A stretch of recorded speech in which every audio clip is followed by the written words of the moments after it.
Do you want to give the beans? Do you want the beans? Yeah, I just put them in the fridge. Yeah. With the rest of them. I need if we're about due to cook more beans. Nice. I just was showing them off for the... I just saw this video. Billionaires could have used more money. Take that. Everybody was tagging me, so I made it into a full song.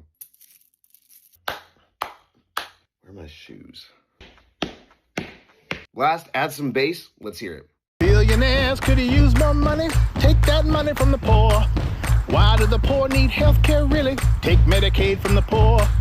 Drill, baby, drill just to save a nickel, but don't give that nickel to the poor. Put chemicals in your food and water, then give that stuff to the poor. The rich seem to be sex freaks, that's wild. Always mentioned in the Epstein file. They cry when they're brought up at the Diddy trial, but smile when you steal it from the poor. Billionaires could have used more money. Take that money from the poor. Why do the poor need health care, really? Take Medicaid from the poor. Drill, baby, drill just to save a nickel, but don't give that nickel to the poor. Put chemicals in your food and water, then give that stuff to the poor. The rich seem to be sex freaks, that's wild. Always mentioned in the Epstein file. They cry when they're brought up at the Diddy trial, but smile when you steal it from the poor. Be careful. We don't say be careful anymore. Instead say, what's your plan here? I don't even know my plan. Do you know your plan? Don't. Stop. Hit your sister. Don't say stop, say gentle. Gentle what? Gentle hands. Gentle hands? What else is gentle? Everything. Gentle everything. I am so proud of you. You're not supposed to tell kids you're proud of them anymore. Why not? Well, that's putting the focus on you. What? I'm so proud. Don't say that. What should I say instead? You should be so I proud. am so No, proud. it's back on you again. Hey, hurry up. We gotta go. Don't rush. We're fine. Don't rush her. Fine. I thought we were in a hurry. If you rush children, it makes them anxious. No hurry. You always rushed us, and I'm anxious. Never rushed you. We were always late. Exactly. And I was anxious because we were always late. What am I supposed to say then? Gentle. This way. Good job. Good choice. Thank you. No, say good choice. Watch out. Do you feel safe here? I don't feel safe about any of this shit.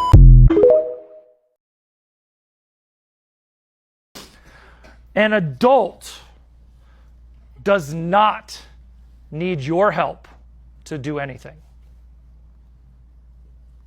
An adult, Donatella, does not need your help to go find their lost dog. An adult, Olivia, does not need your help to come clean their front yard or to sweep the rocks back in. Adults do not need help from kids to do things. Anyone else's boomer parents, like, very delusional with your pregnancy? Like, dead serious. Just got off the phone with my mom and I was like, oh, I have an interview with a doula tomorrow. I'm gonna consider her services and I just think it'd be, like, really helpful. She told me, why would you need a doula? You have me. Like, with her full chest, like, almost offended. Like, I'm gonna be there to support you and, like, rub your back. And in fairness, Mom, you haven't had a kid in 33 years and you had 3 C-sections. Like, forgive me if I'm not running to you for, like, different labor positions and comfort measures and breathing exercise. The bitch gets overwhelmed at the mall. And then my father asked if he could be in the delivery room. I go, Dad, do you even, like, remember our births? Like, do you remember what happened? It was the 80s and 90s.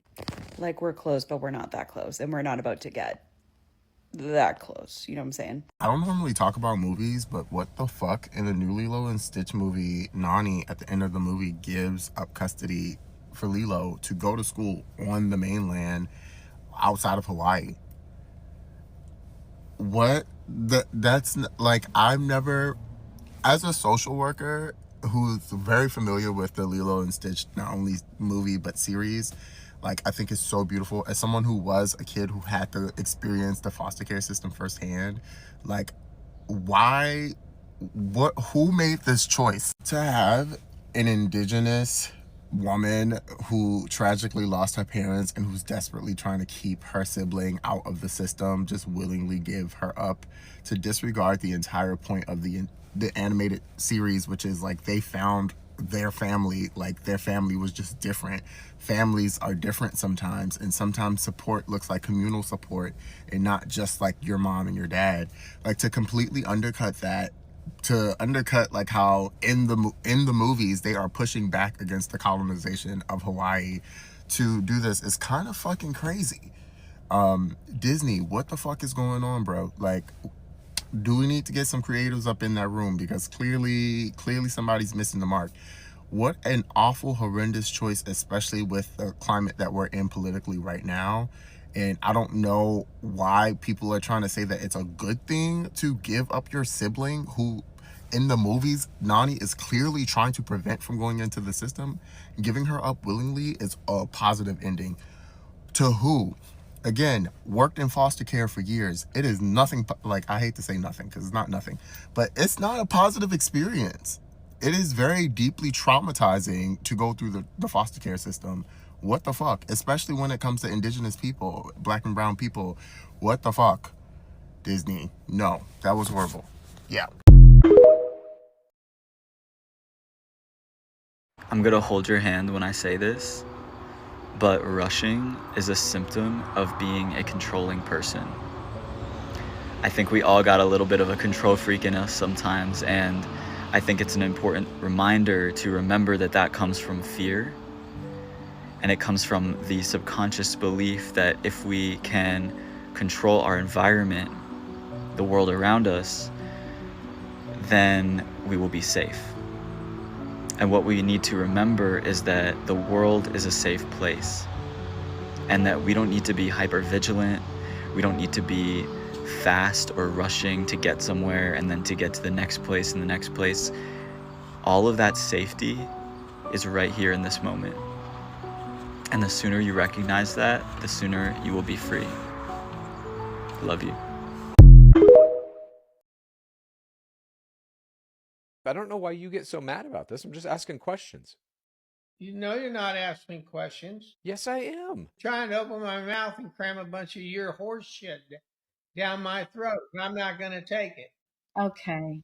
Look, what's the horse shit here, Dad? Did he bring in 17 cartel members to the United States Yes, using... to gather intelligence to get rid of all of them. Okay. And that's the part you geniusly leave out every week. Okay, so would you be okay if he brought members of ISIS to live in the United States as long as we were getting intelligence about ISIS? We don't need he wiped ISIS out in 2 weeks.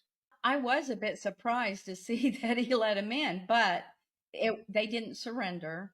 They didn't surrender.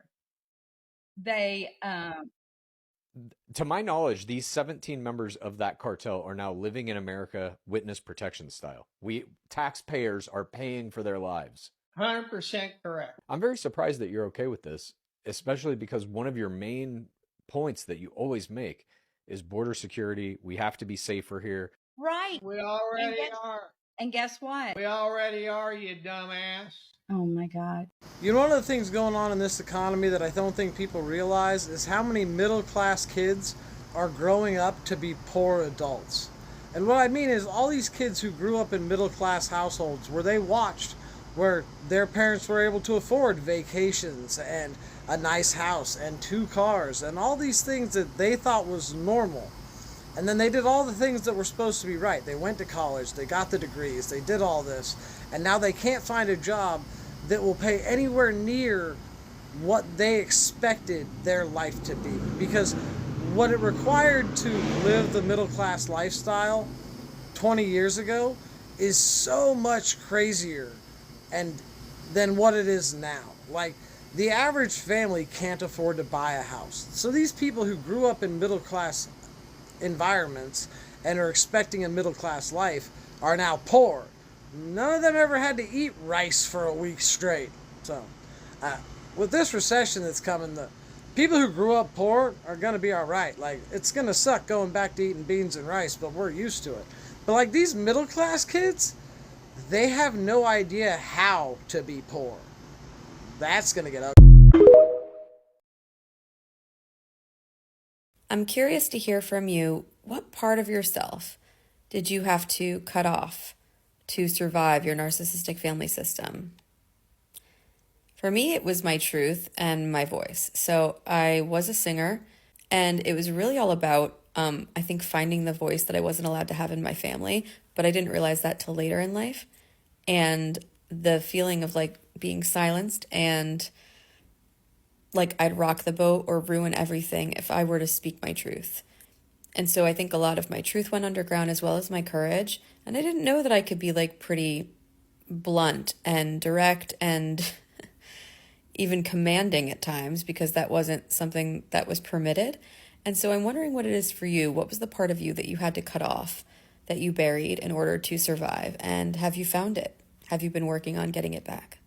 So I just got out of seeing the new Lilo and Stitch movie, and I'm mad. I'm livid. And I think audiences in general are going to feel very angry and betrayed at the ways that this movie changed the narrative, the story, in ways that overtly undermine the message of the original film. I'm not going to get into spoilers until later in this video. I am going to talk about the changes that they made to this film later, but I will give you a clear spoiler warning before we do that. I at first want to talk about the other ways that this movie is very bad. Listen, I know that this isn't a surprising take coming from me. If you are at all familiar with my content, you have probably seen me bitching about how much I hate the very concept of live action remakes many times before. And that's true. I find them completely artless and cynical and pathetic, honestly, and I think they are overtly indicative of the fact that Disney is in a very dark period right now. And it's particularly upsetting because it is still an extremely lucrative period for them, unlike their other low points of creativity in their history, of which there are many, okay? But this film in particular, I think, is going to be extremely upsetting to audiences who are willing to go along for the ride for the first portion of this film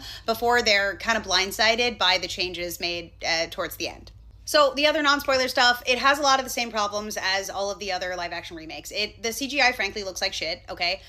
It almost always does because these artists are never given enough time to do what they adequately need to do. But in this case, it's also particularly jarring for a couple of reasons. For one thing, the aliens are designed to look grotesque. In Chris Sanders' original art style, which, by the way, one of the reasons why the original film is so incredible to me is it's from this era of Disney when they actually were willing to take risks with their art style. They had carefully developed a house style, and after coming off of their most successful period ever, the Disney Renaissance, they took chances on films like Lilo and Stitch and The Emperor's New Groove and Atlantis and Treasure Planet and said, yeah, let's play around with the art style. And because of that, Lilo and Stitch is one of the most iconic films ever made because it was allowed to be in Chris Sanders' unique, beautiful art style that celebrated all of the beauty of Hawaii and the Hawaiian people in a way that the original Disney house style never would have. And so beloved characters that are cute in a kind of ugly way, like characters like Jamba and Pleakley, are just straight up grotesque and honestly kind of terrifying in this film. And I wouldn't be surprised if some kids find them extremely off-putting, which is probably why most of the runtime Jamba and Pleakley just look like humans, which also diminishes their dynamic in a lot of ways and also undercuts the believability of the story. I think that it becomes very obvious very early on in this film that some stories just work in animation only, and this is one of them, okay? Lilo and Stitch takes place in a world where aliens can walk around amongst humans even if they only have one giant eye or 6 eyes on their head if they remember to grab a Party City wig, fuck-ass Bob first. Like, that's the world that they live in. That's not the world that this movie is taking place in. And they interject such complex logistical nuance to like the dynamic that Lilo and Nani have in relation to the world around them that is just not going to be a clear message for kids. It muddles the message of the story, and it muddles the relationships of the story in ways that I feel like are very strange. It felt like they kind of took a bunch of scenes that they wanted to make sure that they included and just kind of were like, how can we string these together? We also need to make some changes because we can't make a shot-for-shot remake, which at this point, I just wish they would have just made a shot-for-shot remake. It would have been completely artless, but it would have been better than undermining the entire core message of the original film. The first 30 minutes are basically a shot-for-shot remake of the original film, and they include all of the jokes. And the jokes are good. They just look slightly worse because they're not animated in vibrant, beautiful 2D animation. They're shoehorned into this fucking, CGI monstrosity, okay?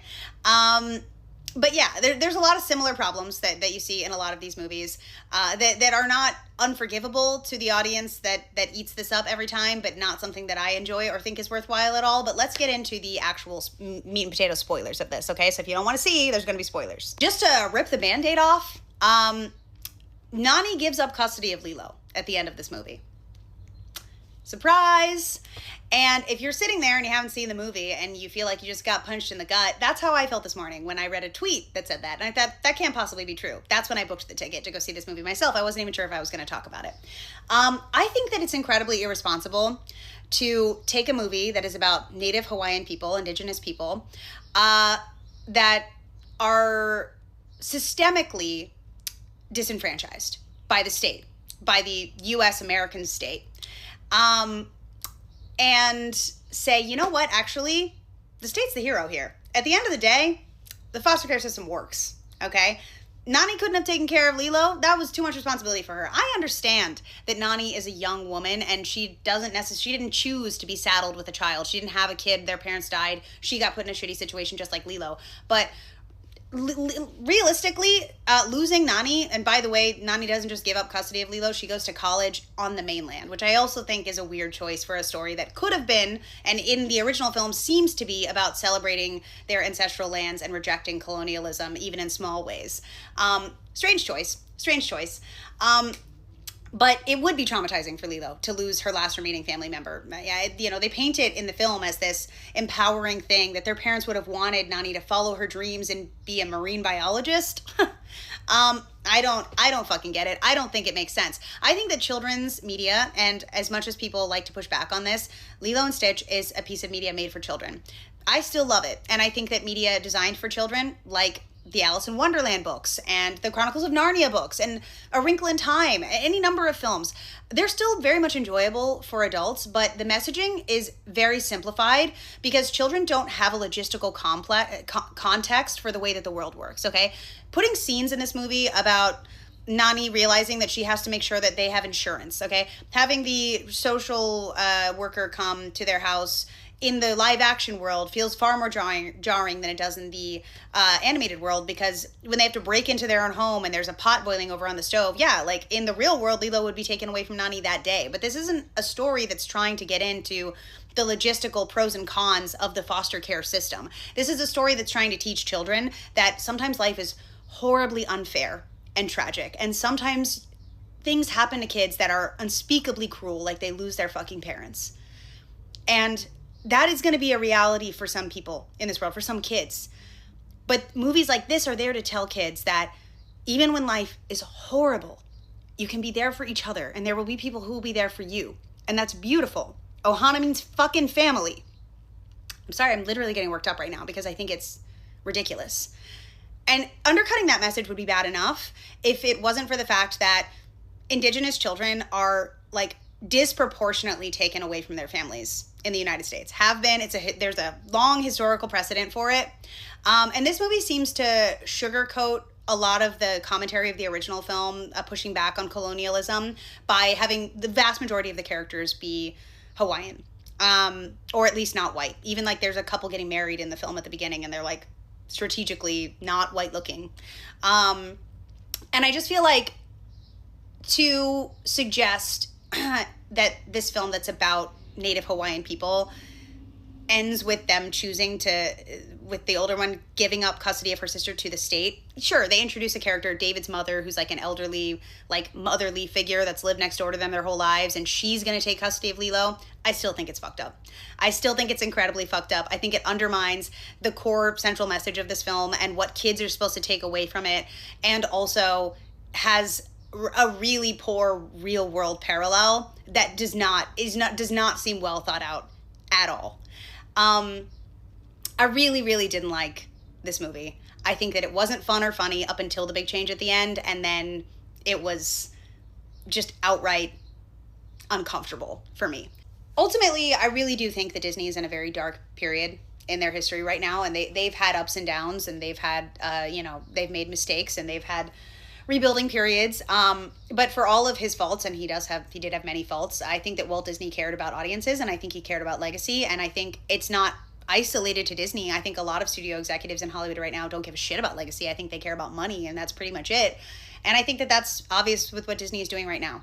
I think that I wish that their audience, their devoted consumer base, were able to divorce themselves from their blind loyalty for long enough to realize that they're being fucking played. But they are. And I think it's really sad for creativity and for the industry as a whole. And it also makes me sad as someone who like went and got a degree in animation and loves this medium and thinks that it's valuable and thinks that children's entertainment is incredibly important. I don't know how we crawl out of this, but I can't wait to do this all again next month for fucking How to Train Your Dragon. It is a privilege to think of anger in any other way than as a mobilizing energy against injustice. The people, the therapists, the white therapists especially, yes, say, no, anger is not a primary emotion. It is a secondary emotion signaling sadness and hurt. And that matters because when you understand those things, then you can communicate those things in vulnerability and reach real connection. And it's like, bitch, what? You're talking about only in the context of couples therapy. Does that interpretation of anger make sense? Or if you're a monk living solo on a hill where it's just you and the creator of the universe. Making meaning of anger is a privilege. The secondary meaning of anger is a privilege. The primary function of anger is an in-the-moment experience to give you the energy to have a sense of self in the face of injustice, in the face of someone crossing your boundaries, in the face of poverty, in the face of abuse. Perpetuating the idea that anger is only a secondary emotion is basically silently supporting abuse.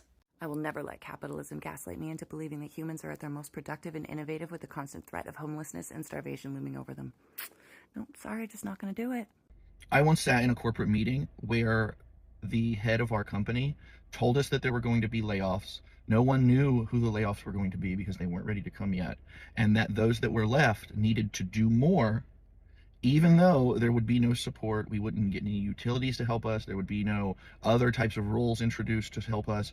We were going to lose like 20% of the population at the company. Everybody needed to pick up the slack.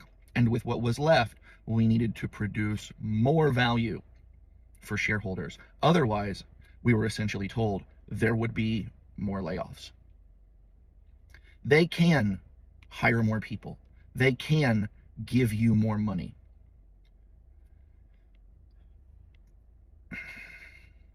They won't because they're greedy fucks.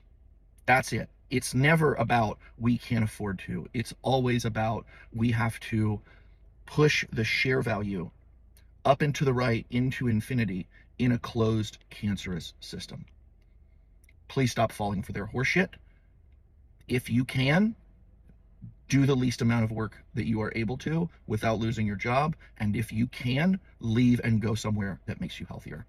Do not continue to let these fucking literal monsters ruin your life under threat of fucking homelessness, under threat of sickness, under threat of extreme mental unrest and unwell. They do not care about you. They will run you into the ground if you let them.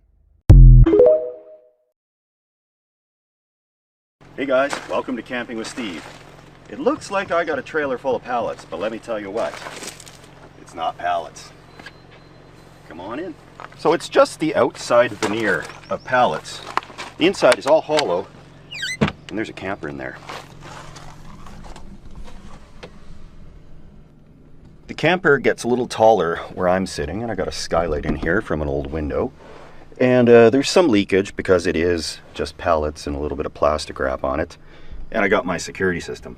So this is surveillance 360 degrees around the camper I'm in right now. And that will let me know if there's any problems and when it's okay to open up that door to go outside. There's a small modest electrical system in here that will do for what I need tonight. I can't cook in here with an open flame, obviously, because there's very little ventilation. And I'll hook up these lights as well to the battery. But I'll show you on the outside kind of what we've done.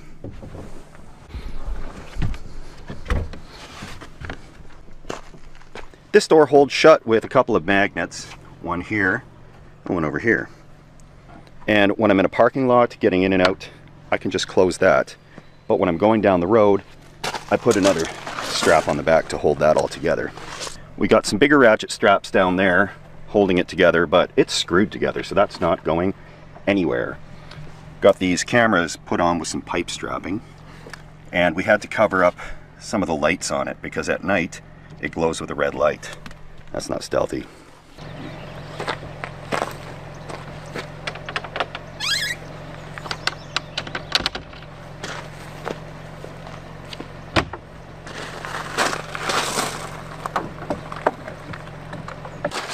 Let's go. test this thing out.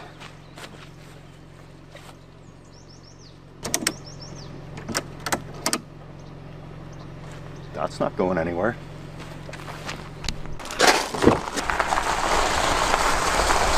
The trailer has a bit of a high center of gravity, so I put some extra tongue weight to be sure we're going to be safe.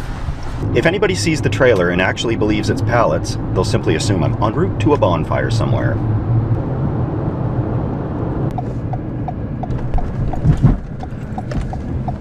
I scoped out this place and I think this is going to do just great. Hardware store's gone out of business. Big empty parking lot that doesn't say a thing about overnight parking.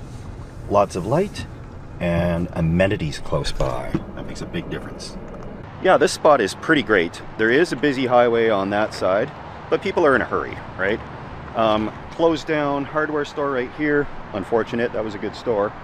And everything in that little strip mall right there. Got a pet store, I can pick up a treat for garbage, grocery store, 24-hour gas station, and a contemporary casual restaurant that I know is going to feature a bar, which is good because there's a hockey game on tonight. So, just going to kind of sneak in the back here.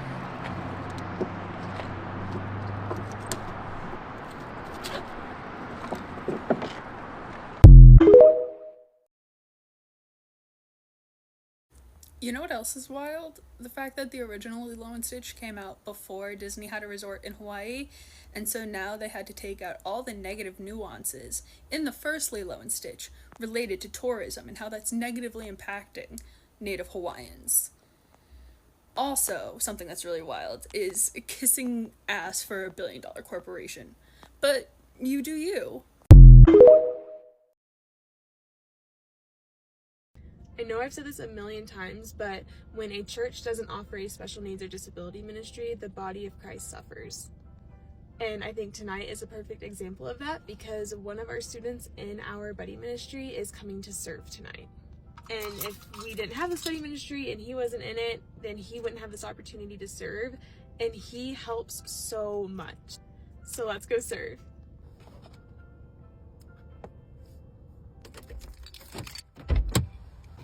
What else would I have besides my Cotopaxi?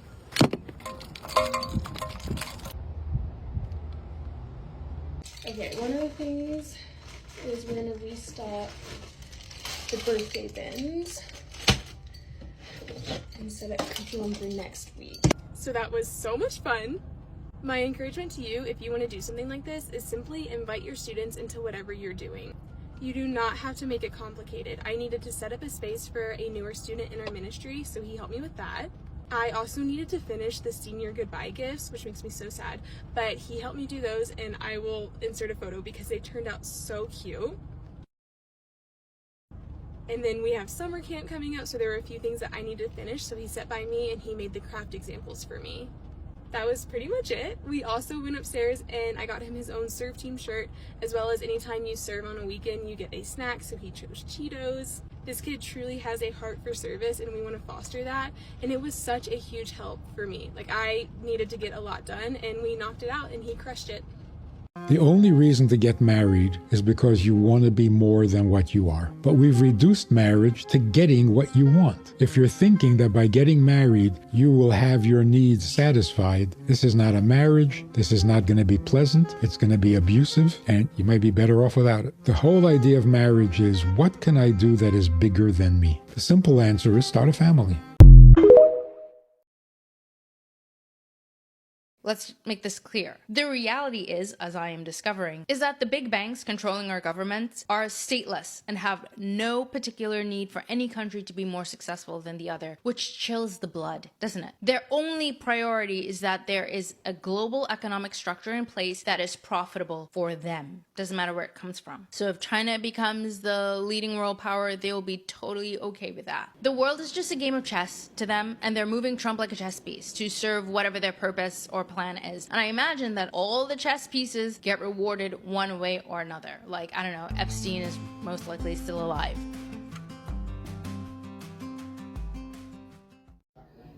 Okay, so Lucy's gonna finish some sentences for me, and they come from my childhood, and thanks. So based on your experience as a kid, okay? You're going to finish these sentences for me, okay? Just whatever comes to mind, right? Okay. So the first one is, I'll give you something to... Help. Help? Okay. I brought you into this world and... I love you.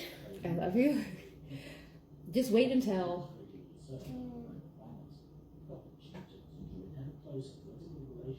A few years. A few years? Yeah. As long as you live under my roof. You're safe.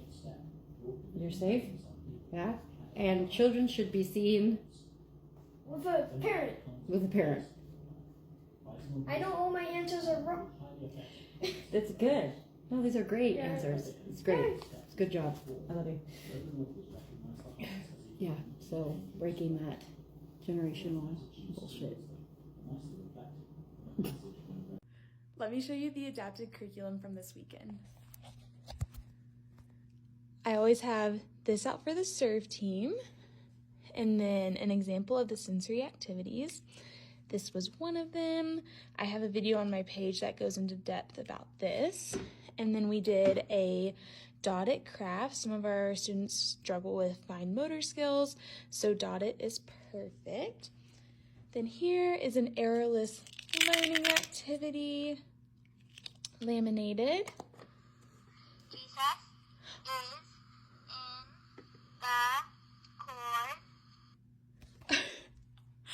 I thought it was my voice, but it sounds like one of the kids redid it. That was so cute. This is another semi-errorless learning activity. I tried going with like construction and car theme. Let's see. Jesus is the only way. That is also one of our students. That's so sweet. And then this was another fun sensory activity with the car. This is Jesus is the way, the truth, and the life. I can't stand when people see me loading an actual child. Is he honking at me? No.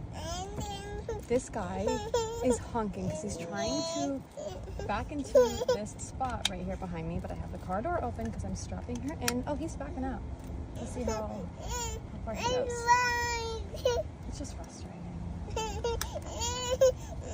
You understand you want to back up, but I am literally dropping a baby. Please, guys, look at this. I can't stand when people see me loading an actual child.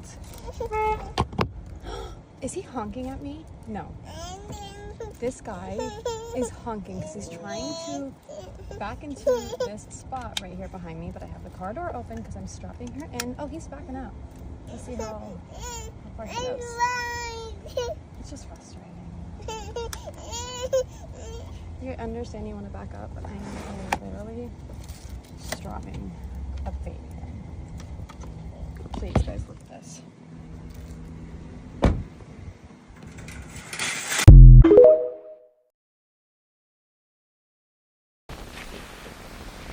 Yes! Champion of the beans!